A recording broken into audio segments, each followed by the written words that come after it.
It's midnight. Robert should be asleep.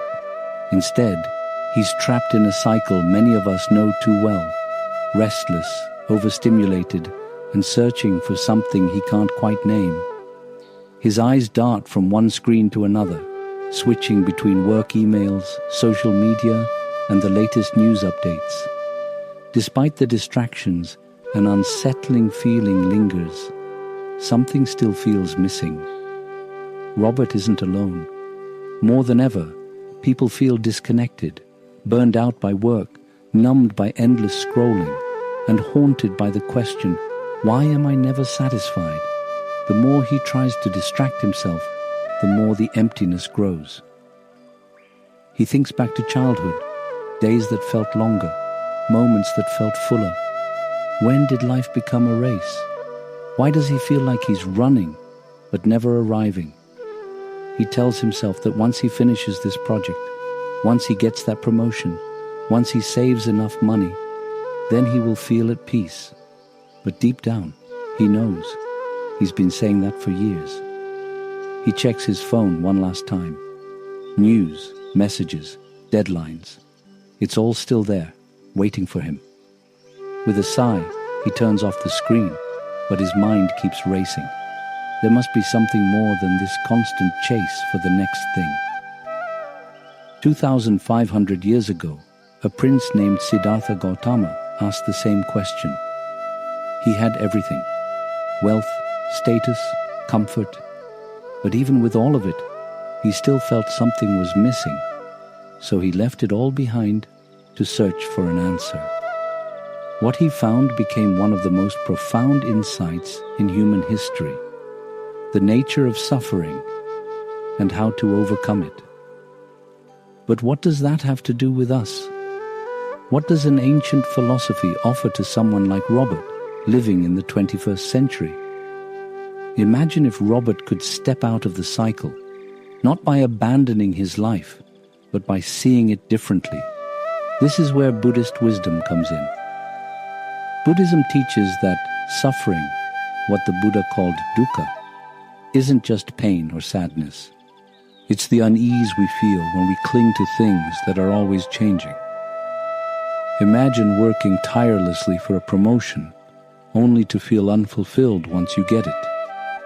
Or finally achieving the perfect body, only to find new flaws. The joy we seek in achievements, relationships, and material things is fleeting.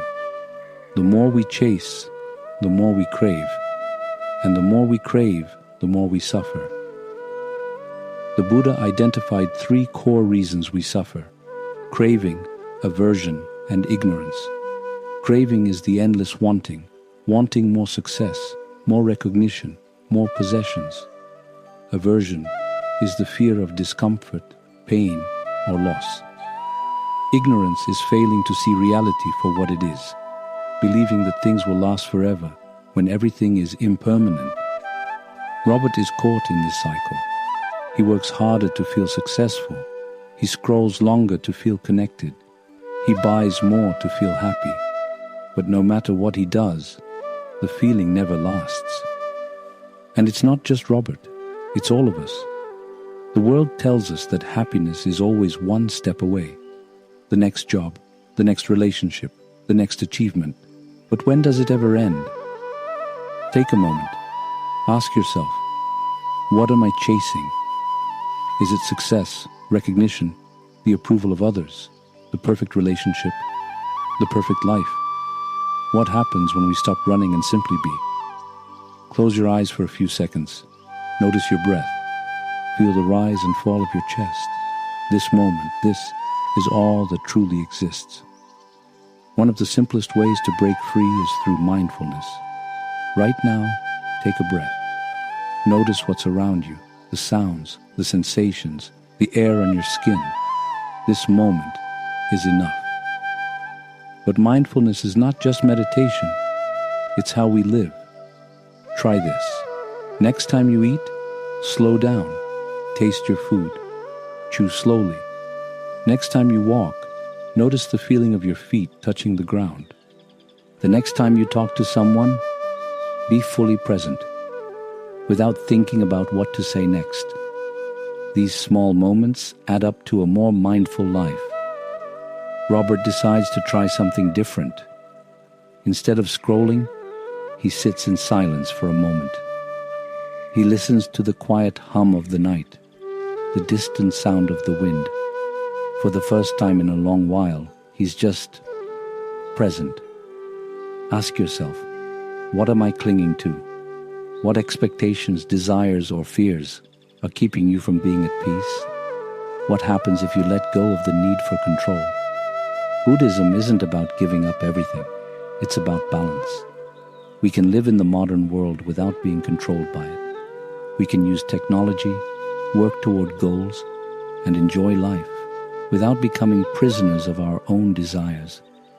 The Buddha didn't just reject wealth. He also rejected extreme asceticism.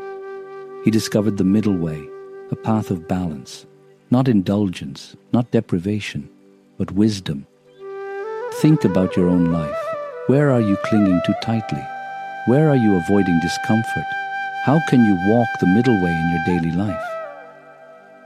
Letting go doesn't mean not caring. It means caring deeply without attachment. Imagine holding sand in your palm.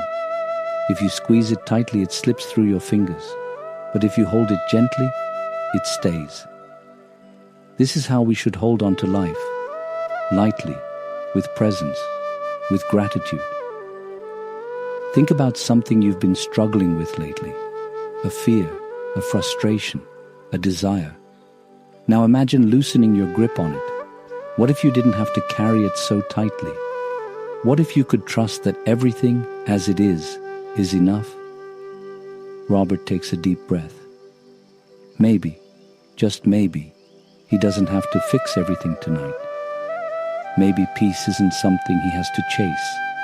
Maybe it's already here, waiting for him to notice it. Buddhism isn't about escaping life. It's about seeing it clearly. It's about stepping out of the cycle of craving and realizing that peace isn't found in the future. It's found in now. In a world full of distractions, these ancient teachings offer a way to live with clarity, purpose, and inner freedom. In this series, we'll explore how Buddhist wisdom can help us navigate modern life, from stress to relationships to finding meaning. If this resonated with you, follow the Dharma journey for more. Let's walk this path together.